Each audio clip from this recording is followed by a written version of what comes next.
Hello friends, welcome to VLC classes. This is lecture number 1 on Indian evidence act. Lecture start करने से पहले मैं आपको बताना चाहूँगा कि पर्पस क्या है वीएलसी का।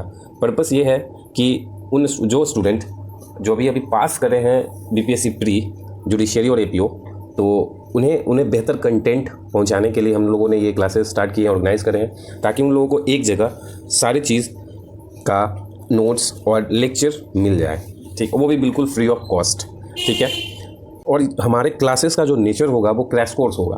क्रैश कोर्स करने का मतलब ये हुआ कि जैसा कि आपको पता होगा कि मे बी हमारा एग्जामिनेशन जो होगा बीपीएससी मेंस, वो आपका 2 महीने के बाद शायद हो जाए, 2 या 3 महीने के बाद हो जाए। तो हमारा नेचर जो होगा क्लासेस का वो होगा क्रैश कोर्स, और हम लोग इंपॉर्टेंट टॉपिक्स जो भी होंगे, Indian evidence act, IPC, CrPC और जो भी माइनर एक्ट्स हैं और जुडिशरी के जो भी पेपर्स हैं, उनको हम लोग बहुत ही एक एक्सटेंसिव तरीके से और इंटेंसिव तरीके से, दोनों तरीके से हम लोग उसे कवर करेंगे और आपको एक बेहतर कंटेंट देने की कोशिश करेंगे। चलिए, और मैं एक चीज़ प्रिज्यूम करके चलना चाहता हूँ कि जो भी ये मेरा लेक्चर देख रहे हैं वो बीपीएससी प्री क्वालिफाई कर चुके हैं और उन्हें बेसिक्स टर्म्स के बारे में उन्हें जानकारी होगी और बहुत अच्छे तरीके से जानकारी होगी। सो हम लोग स्टार्ट करते हैं, ठीक है।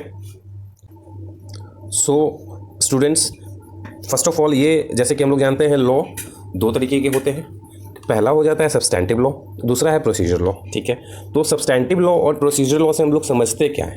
तो सब्सटैंटिव लॉ वैसे लॉज होते हैं जहाँ पे हम लोग राइट्स एंड लायबिलिटीज़ को वो डिस्कस करते हैं, ठीक है। जैसे IPC, Indian contract act, Indian succession act, ये सब जो भी एक्ट है, जो भी लेजिस्लेशन ने जो ये एक्ट बनाया है, इसमें क्या होता है कि आपके राइट्स एंड लायबिलिटीज़ डिटरमाइन होते हैं। कहने का मतलब क्या हुआ कि आपको आपके राइट्स क्या है, आपके पास क्या अधिकार क्या है, आप क्या क्या चीज़ें कर सकते हैं, ठीक है। क्या क्या जो भी है, जो भी आप जहाँ पे आप क्या क्या जो भी आपको मिल जाएगा वो आपको सब्सटैंटिव लॉ हो जाएगा। और प्रोसीजर लॉ कैसे, प्रोसीजर लॉ का मतलब हुआ कैसे, जो भी आपको राइट्स है, जो भी आपको सब्सटैंटिव लॉ में जो आपको राइट्स मिले वो आपको मिलेंगे कैसे, वो आपको बताता है प्रोसीजर लॉ, ठीक है।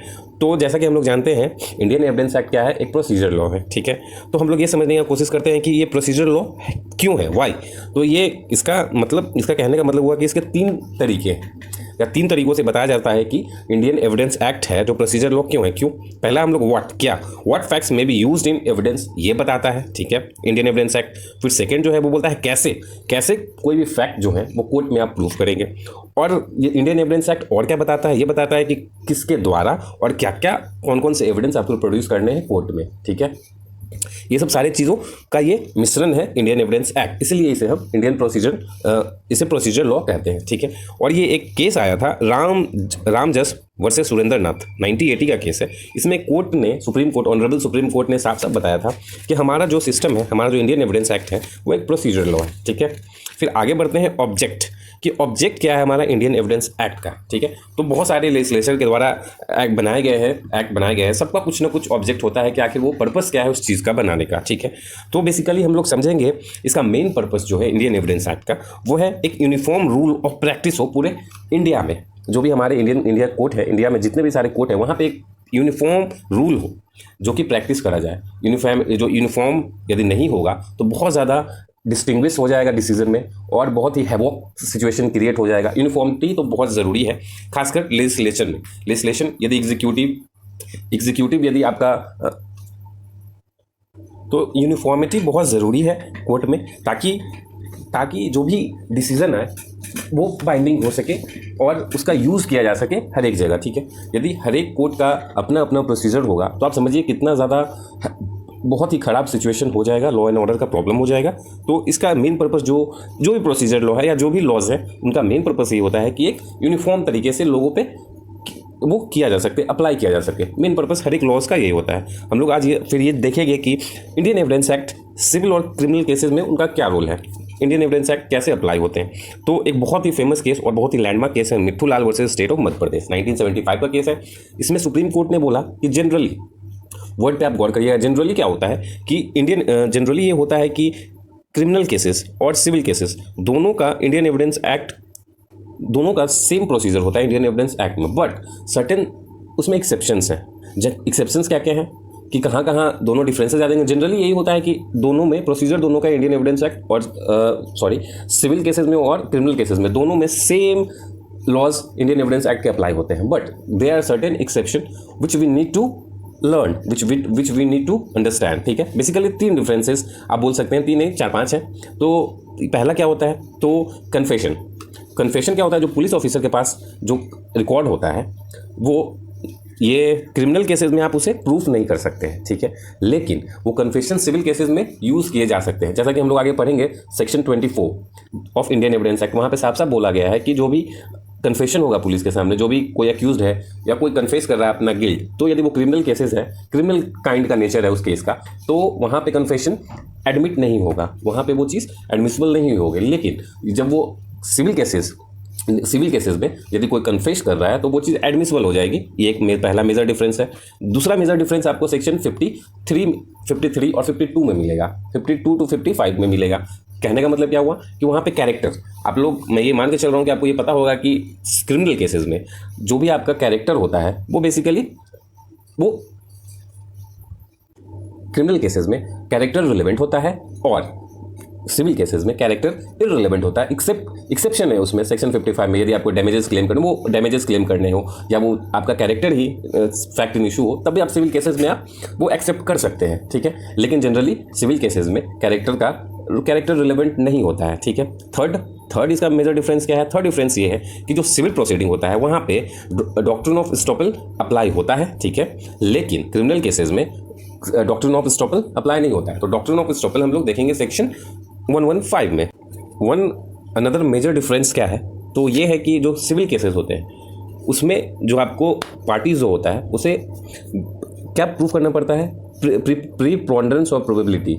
इसका मतलब क्या हुआ कि रेशियो में, जैसे कि इसमें प्रीपोंडेरेंस ऑफ प्रोबेबिलिटी का कहने का मतलब हुआ कि आपको कुछ चीज़ों को आपको एक्सेप्ट करना होगा और कुछ चीज़ों को आपको रिजेक्ट करना होगा। ऐसा नहीं है कि आपको एकदम पूरी तरीके से हर फैक्ट को आपको क्रॉस एग्जामिनेशन या उसको प्रूफ करना होगा। ठीक है, जिसका रेशियो ज़्यादा होगा वो केस उसके पक्ष में ज़्यादा होगा। ठीक है, और क्रिमिनल केसेस में मेजर डिफरेंस क्या है, इसमें आपको प्रूफ करना पड़ता है beyond reasonable doubt. Beyond reasonable doubt कहने का मतलब क्या हुआ कि आपको 1% भी डाउट नहीं होना चाहिए आपके केस में। यदि 1% भी डाउट है, थोड़ा सा भी क्रिएट यदि आप कर देते हैं डाउट, तो आपका केस वो जो दो पार्टीज जो होती है, डिफेंडेंट और प्रोसिक्यूशन, उसमें डिफेंडेंट की तरफ ये लाई कर जाएगा और उसको एक एडवांटेज हो जाएगा। आपको हमेशा क्रिमिनल केसेस में आपको बियॉन्ड रीजनेबल डाउट आपको प्रूफ करना पड़ता है। ठीक है, फिर आगे नेक्स्ट टॉपिक करते हैं। ये है आपका कि इंडियन एविडेंस एक्ट है क्या। तो इंडियन एविडेंस एक्ट लेक्स फोरी है। लेक्स फोरी का कहने का मतलब क्या हुआ कि law of the land, law of the forum. इसका लैटिन और ओरिजिनल मीनिंग यही हुआ, लैटिन वर्ड है और इसका ओरिजिनल मीनिंग यही हुआ कि लॉ ऑफ द कंट्री और लॉ ऑफ द फॉरम। इसका कहने का मतलब क्या हुआ कि इंडियन एविडेंस एक्ट जो इंडिया में जो लॉ है वही अप्लाई होगा। इसके अलावा कोई, मान लीजिए कोई फॉरेनर है, वो इंडिया में आके कुछ क्राइम करता है, तो उस पर जो लॉ अप्लाई होगा वो इंडियन एविडेंस एक्ट होगा, ना कि वो अमेरिका का सिटीजन है तो वो यहाँ पे अप्लाई होगा। ठीक है, law of the forum, law of the country कहने का मतलब यही हुआ। और इंडियन एविडेंस एक्ट क्या है, तो लेक्स फोरी है। ठीक है, नेक्स्ट आगे बढ़ते हैं। तो इसका एप्लीकेशन क्या है, इंडियन एविडेंस एक्ट का एप्लीकेशन क्या है। तो एप्लीकेशन कहने का मतलब क्या हुआ कि कहाँ कहाँ इंडियन एविडेंस एक्ट अप्लाई होता है। ठीक है, तो इसका जो बताया गया है वो सेक्शन 1 इंडियन एविडेंस एक्ट का, इसमें बताया गया है कि ये कहाँ कहाँ अप्लाई होगा और कहाँ कहाँ अप्लाई नहीं होगा। तो हम लोग देखेंगे कि इसमें जो वर्ड यूज्ड है वो है जुडिशियल प्रोसीडिंग। ठीक है, जुडिशियल प्रोसीडिंग। तो जुडिशियल प्रोसीडिंग कहाँ डिफाइंड है, तो जुडिशियल प्रोसीडिंग आपको इंडियन एविडेंस एक्ट में नहीं मिलेगा, वो आपको मिलेगा सेक्शन 2I ऑफ CRPC में। ठीक है, कि ये जुडिशियल प्रोसीडिंग कहते किसको किसको है। ठीक है, इंडियन एविडेंस एक्ट सारे जुडिशियल प्रोसीडिंग पे अप्लाई होता है, लेकिन उसमें सर्टेन एक्सेप्शंस हैं। एक्सेप्शंस क्या क्या हैं जहाँ पे ये अप्लाई नहीं होता है, तो ये अप्लाई नहीं होता है आपको आर्मी एक्ट पे, ठीक है, नेवल डिसिप्लिन एक्ट पे, एयरफोर्स एक्ट पे, इंडियन डिसिप्लिन एक्ट पे, और एफिडेविट पे ये अप्लाई नहीं होते हैं, और आर्बिट्रेटर के सामने जो भी प्रोसीडिंग्स होंगे वहाँ पे इंडियन एविडेंस एक्ट अप्लाई नहीं होता है। ठीक है, हम लोग और आगे डिस्कस करेंगे कि ये एफिडेविट सेक्शन 1 में लिखा हुआ है कि इंडियन एविडेंस एक्ट एफिडेविट नहीं, उस पर अप्लाई नहीं होता है। ठीक है, लेकिन हम लोग जब आगे देखेंगे तो देखेंगे कि ये अप्लाई होता है, लेकिन विद सर्टेन मॉडिफिकेशन होता है। ठीक है, फिर नेक्स्ट टॉपिक हम लोग डील करते हैं। नेक्स्ट बेसिकली जो हमारा डिस्कशन होगा वो क्वेश्चन आंसर फॉर्म में होगा, ताकि आपको भी समझने में ईजी हो, और जब क्वेश्चन आपका सामने रहे मेंस का तो आप इजीली डील कर सके, ताकि आपको उस टाइम आपको ज़्यादा सोचने का मौका नहीं मिले। ठीक है, ज़्यादा सोचने का आपको नहीं करना पड़े। आप ये हमारे वीडियोज़ को 1 से 2 से 3 बार आप देखें, और यदि कुछ इंप्रूवमेंट का स्कोप है तो आप हमें बताएं, हम उन्हें इंप्रूव भी करेंगे, लेकिन हम लोग कोशिश करेंगे कि आपके पास बेस्ट कंटेंट आपको अवेलेबल हो। ठीक है, फिर नेक्स्ट हम लोग स्टार्ट करते हैं कि ये एविडेंस कहते क्या है। यदि आपने प्रीवियस ईयर क्वेश्चन देखा होगा तो आपको ये हिट करेगा कि ऐसे कई बार क्वेश्चन पूछे गए हैं कि what is evidence and what are different kinds और फॉर्म्स ऑफ एविडेंसेस। ठीक है, तो हम लोग देखते हैं क्या हो सकता है, क्या इसका आंसर बेहतर आंसर लिखा जा सकता है इसका। ये बेसिकली मैंने अभी तक जहां तक देखा है ये बेसिकली 15 मार्क्स का क्वेश्चन होता है, 15 मार्क्स का ये क्वेश्चन होता है। ठीक है, हम लोग देखते हैं इसको कैसे बेहतर एक आंसर फॉर्म किया जा सकता है। ठीक है, ये जो एविडेंस है वो कौन से वर्ड से आया है, लैटिन वर्ड से एविडेंस या एविडेयर से आया है। ठीक है, इसका मतलब क्या हुआ, इसका मतलब होता है to proof, to ascertain, to make clear. ठीक है, इसका मतलब ये होता है। और बेंथम साहब, जो बेंथम एक बहुत बड़े फिलोसफर हैं, उन्होंने इसका डिफिनेशन दिया है कि evidence can be defined as any matter of fact the effect of which is to produce in mind a persuasion, affirmative or disaffirmative of existence of some other fact. Existence of some other fact, यदि किस चीज़ को आप existence उसको या तो approve कर दें या डिसअप्रूव कर दें किसी एग्जिस्टेंस का, तो वो सारा का सारा क्या हो जाएगा, एक एविडेंस हो जाएगा। ठीक है, फिर आगे हम लोग देखते हैं section 3 of Indian evidence act में भी डिफाइन किया गया है एविडेंस को। ठीक है, तो वो क्या डिफाइन करता है, तो वो बहुत ही लिबरल और बहुत ही शॉर्ट फॉर्म में या बहुत ही एक्सटेंसिव, आप इसको जैसे ले लें उस तरीके से इसे डिफाइन किया गया। वहाँ पे बोला गया है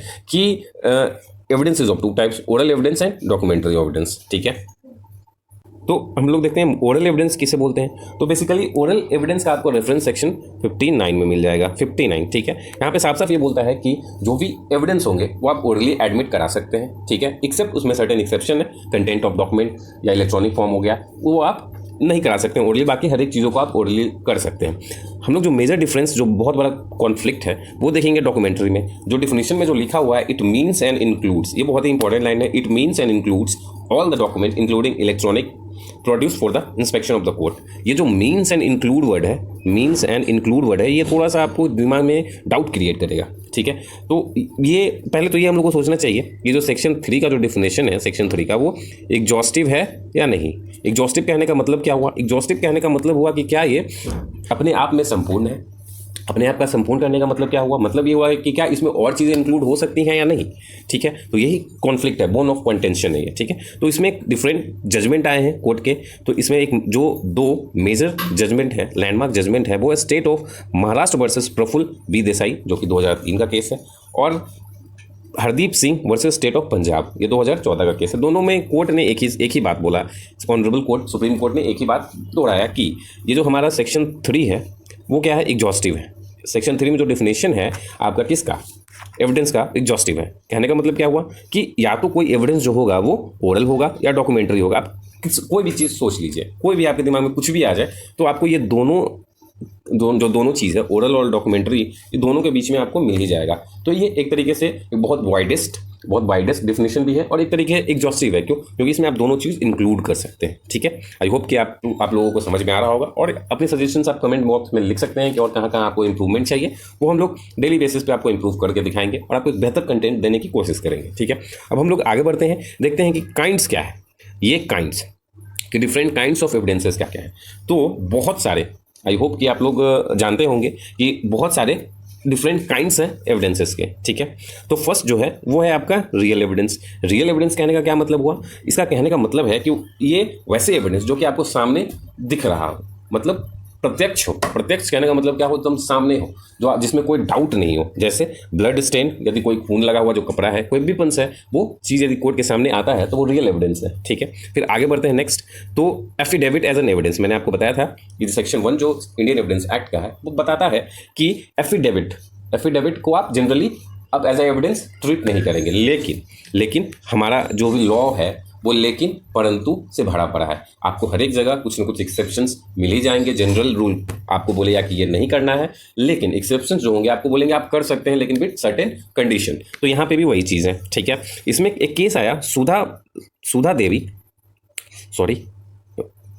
केस आया आपका Sudha Devi versus state of Madhya Pradesh, और एक Noor Khan Pathan versus state of Maharashtra. ये 2 केसेस आए। इसमें बताया गया, पहला जो केस है आपका Sudha Devi versus state of Madhya प्रदेश। ठीक है, इसमें यह बताया गया कि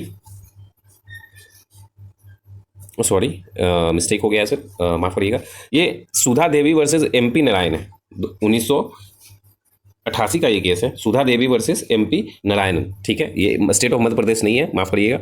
इसमें ये बताया गया कि जनरली जो है एफिडेविट को आप कोर्ट में एडमिट नहीं करा सकते हैं, ठीक है, एडमिसिबल नहीं है, ठीक है। इसमें ये बताया गया है 1988 में। लेकिन जो लेटेस्ट केस आया 2013 में Ayub Khan Noor Khan Pathan versus state of Madhya Pradesh, Maharashtra, इसमें ये बताया गया 2013 का केस है। इसमें ये बोला गया कि जो एफिडेविट है उसे आप एडमिट करा सकते हैं, एज एन एविडेंस आप उसे एडमिट करा सकते हैं। कब? जब वो क्रॉस एग्जामिन किया गया हो। क्रॉस एग्जामिनेशन हम लोग आगे पढ़ेंगे 145 इंडियन एविडेंस एक्ट। इसमें हम लोग देखेंगे, इसमें ये बताया गया है कि यदि कोई एफिडेविट है, उसका क्रॉस एग्जामिनेशन हुआ है, ठीक है, अगले पार्टी ने उसका क्रॉस एग्जामिनेशन का उसे मौका दिया, या तो उसने क्रॉस एग्जामिनेशन किया या नहीं किया, उससे मतलब नहीं है। यदि आपको मौका दिया गया किसी एफिडेविट को आपको क्रॉस एग्जामिन करने का और उस दिन आप प्रेजेंट थे, तो जो भी ये एफिडेविट एज एन एविडेंस आप कोर्ट में पेश कर सकते हैं और वो एडमिसिबल और रिलेवेंट दोनों हो जाएगा, ठीक है। ये अयूब खान के केस में यही बताया गया, ठीक है।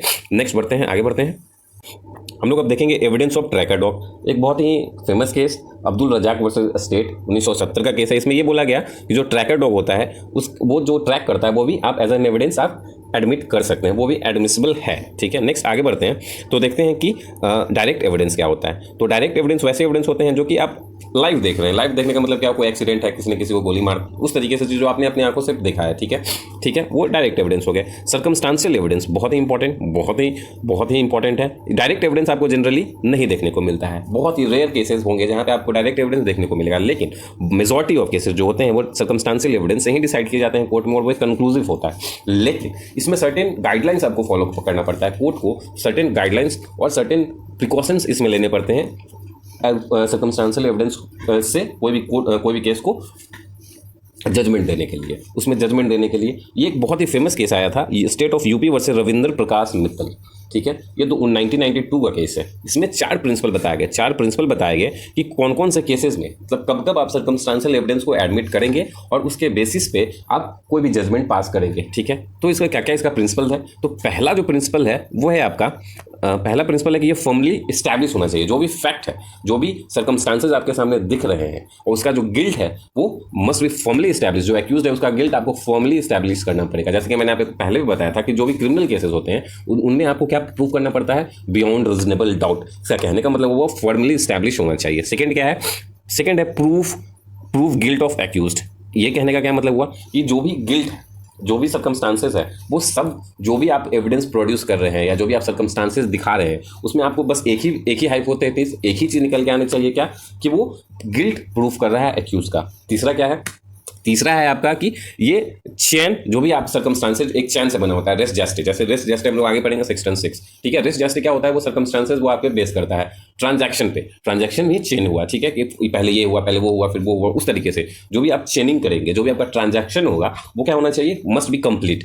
कहीं भी कुछ भी ऐसा नहीं हो कि कहीं कोई थोड़ा सा ब्रेक हो, आपके चेन में कहीं ब्रेक हो, नहीं, जो भी चेन हो एक प्रॉपर सर्किल होना चाहिए और वो एक ही चीज इशारा करता हो, क्या, गिल्ट ऑफ एक्यूज्ड, ठीक है। फिर ये जो लास्ट इसका प्रिंसिपल है, लास्ट प्रिंसिपल ये है कि जो भी हाइपोथेसिस क्रिएट होगा सर्कमस्टांशियल एविडेंस का, वो एक ही चीज प्रूफ करे, वो चीज क्या करे कि गिल्ट ऑफ एक्यूज्ड, इसके अलावा कुछ नहीं, ठीक है। फिर आगे हम लोग देखते हैं कि FIR एज एन एविडेंस। हम लोग CRPC में भी ये टॉपिक डील करेंगे, देखेंगे कि क्या जो FIR होता है उसे एज एन एविडेंस आप ले सकते हैं। हाँ, अब FIR को भी एज एन एविडेंस यूज कर सकते हैं, लेकिन कहाँ तक, क्वेश्चन ये आता है कहाँ तक आप यूज कर सकते हैं। तो आप उसे कुछ कोलैबोरेशन, कॉन्ट्राडिक्शन के लिए यूज कर सकते हैं, ना कि उसे as a substantive piece of evidence नहीं यूज कर सकते हैं।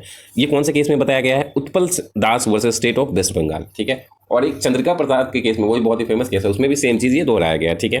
फिर नेक्स्ट देखते हैं वीडियो कॉन्फ्रेंसिंग। तो वीडियो कॉन्फ्रेंसिंग को आप एज एन एविडेंस आप ले सकते हैं। जैसा कि हम लोग अभी देख रहे हैं कि कोविड सिचुएशन है, इसका बेस्ट एग्जांपल आप यही देख सकते हैं कि अभी कोविड सिचुएशन है जहाँ पे क्लासेस, कोर्ट, सारी चीज़ ऑनलाइन रन हो रहे हैं। तो क्या यहाँ पे वो जो भी एविडेंस आ रहे हैं वो आप वीडियो कॉन्फ्रेंसिंग के थ्रू ले सकते हैं। अब यस, आपको सबको पता होगा, यस, ये कौन से केस में आया, ये state of Maharashtra versus Praful B Desai 2003 का केस है। इसमें ये फॉर्मली एस्टैब्लिश किया गया 2003 में, और ये चीज़ 2021 में बहुत ही प्रमाणित तरीके से दिख रही है कि हर एक चीज़ आप एज अ वीडियो कॉन्फ्रेंसिंग आप ले सकते हैं, बट उसमें भी सर्टेन आपको प्रिकॉशंस आपको लेने पड़ते हैं। और ये नेक्स्ट बढ़ते हैं, नेक्स्ट काइंड क्या है, हियरसे एविडेंस। हियरसे एविडेंस कहने का मतलब क्या हुआ, ये हम लोग बहुत ही ये इंपॉर्टेंट क्वेश्चन बनता है, आगे हम लोग इसे डील करेंगे। हियर्स एविडेंस आप बेसिकली ये समझ लीजिए कि कहीं कहीं सुनाई बातें, इसे आप सेक्शन 6 में रेस जस्टिस में भी इसको आप देखेंगे।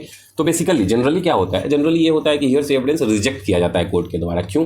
इसका पीछे बहुत ही सिंपल रीजन ये है कि इस पर आप इस्टेब्लिश, इस पर आप बिलीव नहीं कर सकते। लेकिन सर्टेन एक्सेप्शन इसमें भी है, हियर्स एविडेंस के सर्टेन एक्सेप्शंस है, ठीक है। ये हम लोग आगे डिस्कस करेंगे क्या है, ये एक इंपॉर्टेंट टॉपिक बनता है हमारा। फिर नेक्स्ट बढ़ते हैं प्राइमरी एविडेंस, जो कि सेक्शन 62 में है, और ये बेस्ट काइंड ऑफ एविडेंस। 64 को हम लोग जानते ही हैं कि वो बेस्ट एविडेंस रूल बोलते हैं, वो सेम चीज़ है प्राइमरी एविडेंस, और वो आप इसे कोरिलेट कर सकते हैं। आप लोग जानते ही होंगे कि जो भी आप कोर्ट में एविडेंस प्रोड्यूस करेंगे वो क्या होना चाहिए, जनरली आपको प्राइमरी एविडेंस आपको देना होता है। यदि आप सेकेंडरी दे रहे हैं तो वो भी आप कर सकते हैं, लेकिन मोस्ट रिलायबल जो होगा वो प्राइमरी एविडेंस होगा, ठीक है। सेकेंडरी एविडेंस 63 में डील करा गया है, ये हम लोग देखेंगे आगे। ये दोनों टॉपिक बहुत ही मेंस पर्पस के लिए एक्सटेंसिव रूप से बहुत इंपॉर्टेंट हो जाता है, जो कि हम लोग आगे देखेंगे कि क्या क्या इसमें इंक्लूड होते हैं। क्या सेकेंडरी एविडेंस को आप ओरली इंक्लूड कर सकते हैं, नहीं कर सकते हैं, या प्राइमरी एविडेंस को आप ओरली आप एडमिट करा सकते हैं, नहीं करा सकते हैं। प्राइमरी एविडेंस होता क्या है, सेकेंडरी एविडेंस होता क्या क्या है, क्या फोटो कॉपी एक प्राइमरी एविडेंस है या सेकेंडरी एविडेंस है। यदि आप कॉपी बनाते हैं तो उसका किसी चीज़ का कॉपी बनाते हैं तो क्या वो प्राइमरी है, सेकेंडरी है। फिर हम लोग बहुत सारी चीज़ें आगे देखेंगे, ठीक है। नेक्स्ट आगे बढ़ते हैं पुलिस विटनेस। ये पुलिस विटनेस क्या होता है? तो पुलिस विटनेस कहने का मतलब होता है कि सर्टेन केसेस में क्या होता है कि पुलिस के पास अपने पहले से स्टॉक में कुछ विटनेसेस होते हैं, ठीक है। उसे हमेशा वो यूज़ करती है कोर्ट के सामने। तो ये पुलिस विटनेस वही विटनेस होते हैं, ठीक है। तो इसमें एक फेमस एक जजमेंट आया है, गिरजा प्रसाद वर्सेस स्टेट ऑफ एमपी, 2007 का केस है। इसमें ये बताया गया है कि आप बेसिकली जनरली आप कोर्ट है, अब उन्हें सब चीज़ पता होता है, तो वो जनरली क्या करते हैं कि पुलिस विटनेस को रिजेक्ट करते हैं। लेकिन इस केस में बताया गया कि आप जो पुलिस विटनेस होता है उसे आप प्रॉपर्ली एग्जामिन करें और हमेशा ब्लाइंडली उसे रिजेक्ट ना करें, ठीक है। वो उसे प्रॉपर एग्जामिनेशन करने के बाद यदि कुछ आपको उसमें से रिलेवेंट फैक्ट मिलता है तो उसे आप एडमिट करें, यदि नहीं मिलता है तो उसे रिजेक्ट करें। ब्लाइंडली आप कोई भी डिसीजन नहीं लेंगे यदि पुलिस विटनेस के केसेस में, ओके।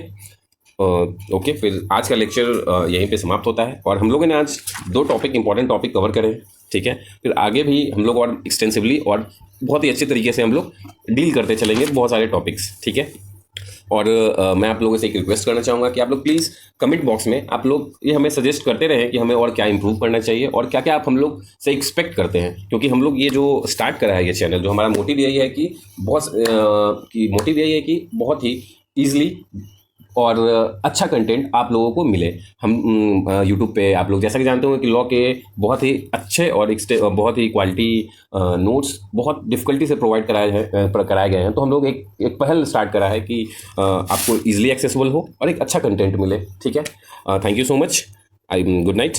आप लोग अपना ध्यान रखें, अपने और अपने परिवार का ध्यान रखें, और प्लीज़ हमें सजेस्ट करते रहें कैसे इंप्रूव करें, क्योंकि ज़िंदगी एक इम्प्रूवमेंट ही तो है। सफ़र में आपको हमेशा इंप्रूव ही करना होता है। Thank you so much, God bless you all, thank you.